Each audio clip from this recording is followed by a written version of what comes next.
नोएडा के पॉश इलाकों की चमक धमक वाली सड़कों के पीछे प्रशासन और बिल्डरों की कितनी भयानक लापरवाही छिपी है, इसकी गवाही सेक्टर 150 का वो डेथ ट्रैप दे रहा है जहां 27 वर्षीय इंजीनियर युवराज मेहता की जान चली गई।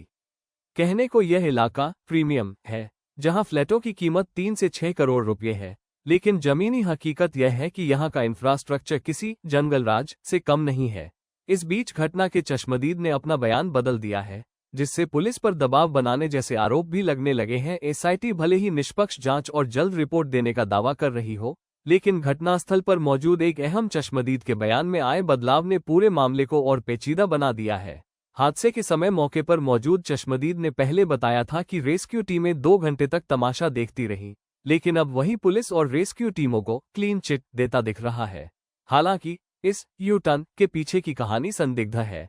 चश्मदीद ने खुद स्वीकार किया था कि उसे पुलिस ने 5 घंटे तक थाने में बिठाकर रखा था। इस पूरी घटना के चश्मदीद मनिंदर ने शुरुआती दिनों में मीडिया के सामने दावा किया था कि हादसे के बाद करीब 2 घंटे तक पुलिस, दमकल और एसडीआरएफ की टीमें युवराज को बचाने के लिए पानी में नहीं उतरी।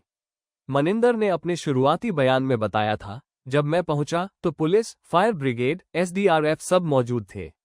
लोग बहुत थे, लेकिन कोई अंदर जाने को तैयार नहीं था। एजेंसियों के पास संसाधनों की कमी नहीं थी, नाव थी, सेफ्टी जैकेट थी, 100 मीटर तक रस्सियां थीं। फिर भी कोई नाले में उतरने को तैयार नहीं था।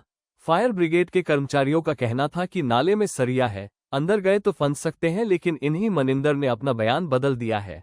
चश्मदीद अब कह रहा है कि पुलिस अपनी कार्रवाई में लगी थी और बचाने की पूरी कोशिश कर रही थी, लेकिन कोहरा इतना ज्यादा था कि न लड़का दिख रहा था और न ही गाड़ी। ये बयान उस थ्योरी को कमजोर करता है जिसमें कहा गया था कि युवराज फोन की फ्लैशलाइट जलाकर सिग्नल दे रहा था और घंटों तक मदद मांग रहा था। मनिंदर ने अपने ताज़ा बयान में कहा, पुलिस सूचना मिलते ही 15 मिनट में मौके पर पहुंच गई थी। थोड़ी देर बाद मैं पहुंचा तो पुलिस अपनी कार्रवाई में लगी हुई थी। पुलिस उसे, युवराज, बचाने की पूरी कोशिश कर रही थी।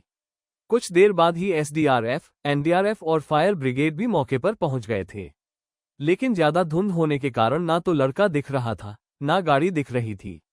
5 घंटे थाने में क्यों बैठाया गया?